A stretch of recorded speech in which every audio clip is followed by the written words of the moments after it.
শঙ্কর মাঝি BLO তালিকায় তার নাম রয়েছে। কোথাকার বিএলও তালিকা? না, মেদিনীপুরের 236 নম্বর বিধানসভার 183 নম্বর পার্টের বিএলও তালিকা। সেখানে শঙ্কর মাঝির নাম রয়েছে। শঙ্কর মাঝি গ্রুপ সি কর্মী, তার নাম থাকতেই পারে, তাতে আপত্তির কি আছে?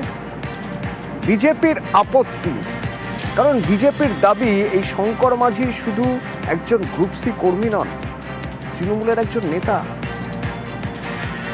শোভন রয়েছেন আমার সঙ্গে ফোনে। শোভন, কে এই শঙ্কর মাঝি?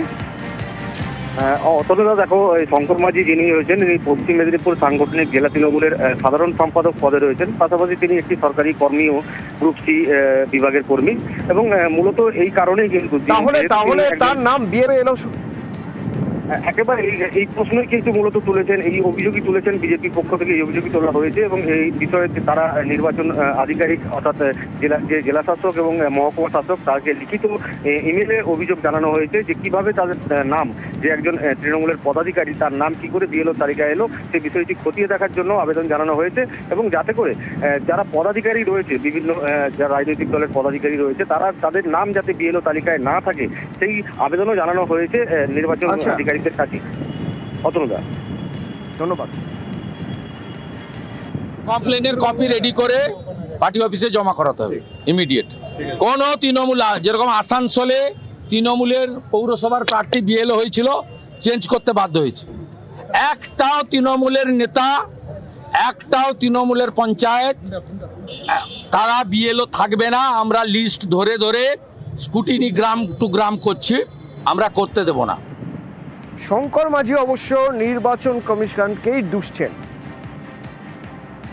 বিএলও দায়িত্ব দেওয়া কিংবা নির্বাচন কমিশনের দ্বারা বিভিন্ন বিধানসভা, লোকসভা বা পৌরসভা, পঞ্চায়েত ভোটে পোলিং পার্সোনাল করা, সেটা আমাদের ব্যাপার নয়, এটা সম্পূর্ণ নির্বাচন কমিশনের ব্যাপার।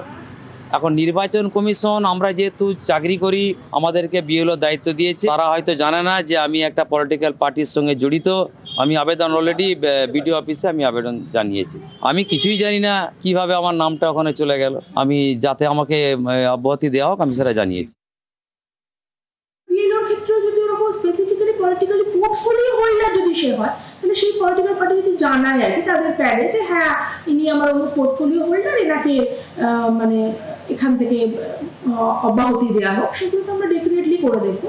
অনেক ক্ষেত্রে হয় আবার কমপ্লেনও থাকে তার কিছু অ্যাক্টিভিটি, সেই কমপ্লেনটা কিন্তু বিচার্য আর কি বিষয়। এনকোয়ারি একটা কমপ্লেন এসছে, যে কোনো কমপ্লেন আসলেই আমরা এনকোয়ারি করি, এক্ষেত্রেও সেটা এনকোয়ারি করে দেখা হয় এবং তার যদি তেমন কিছু সত্যতা পাওয়া যায়, যেটা কমিশনের যেমন ইনস্ট্রাকশন থাকবে, সেটা আমরা অ্যাকশন নিই।